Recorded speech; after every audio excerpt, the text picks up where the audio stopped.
चंपा की कहानियाँ। बहुत समय पहले की बात है। हिमालय की तराई में बसे एक छोटे से गांव में माधव नाम का एक लकड़हारा रहता था। माधव बहुत ही सीधा सादा और ईमानदार व्यक्ति था। वह दिन भर जंगल में सूखी लकड़ियां काटता और उन्हें शहर के बाजार में बेचकर अपना जीवन यापन करता था। उसके पास धन तो कम था, लेकिन उसके मन में संतोष कूट कूट कर भरा था। एक दिन जंगल में लकड़ियां तलाशते हुए माधव काफी दूर निकल गया। दोपहर की चिलचिलाती धूप से बचने के लिए वह एक पुराने बरगद के पेड़ के नीचे सुस्ताने लगा। तभी उसे पास की झाड़ियों से किसी के कराहने की आवाज आई।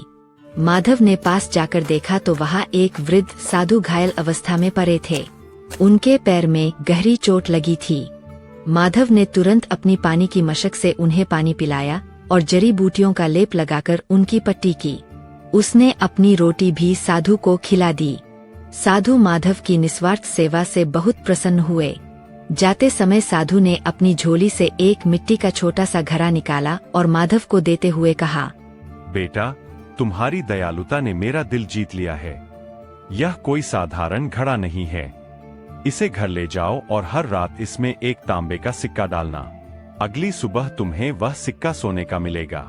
लेकिन याद रखना, यह चमत्कार तभी तक काम करेगा जब तक तुम्हारा मन साफ रहेगा। माधव घड़ा लेकर घर पहुंचा। उसने प्रयोग करने के लिए उसमें एक तांबे का सिक्का डाला। अगली सुबह जब उसने घड़ा खोला तो उसकी आंखें फटी की फटी रह गईं। वहाँ चमकता हुआ सोने का सिक्का था। माधव की गरीबी दूर होने लगी।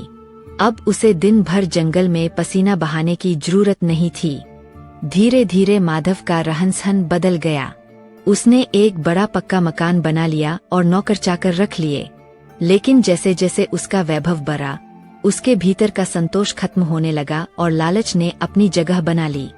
उसने सोचा, अगर मैं एक दिन में एक सिक्का डालता हूँ तो मुझे एक ही सोने का सिक्का मिलता है।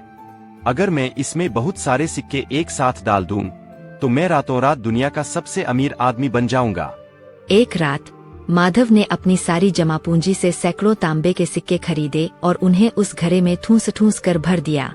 वह पूरी रात सो नहीं सका, बस सुबह होने का इंतजार करता रहा। जैसे ही सूरज की पहली किरण खिड़की से अंदर आई, वह दौड़कर घड़े के पास पहुंचा। लेकिन यह क्या! घड़े के अंदर सोने के सिक्के तो दूर, वह मिट्टी का घड़ा ही टूटकर बिखर चुका था। उसमें रखे तांबे के सिक्के भी काले पड़कर मिट्टी बन चुके थे। माधव बदहवास होकर रोने लगा। उसे साधु की चेतावनी याद आई। चमत्कार तभी तक रहेगा जब तक मन साफ रहेगा।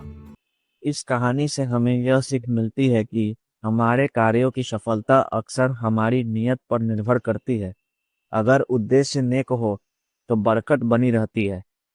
यह कहानी आपको अच्छी लगी हो तो इसे सब्सक्राइब और लाइक करना ना भूले, ताकि नई कहानी आए तो आपको पता चल सके।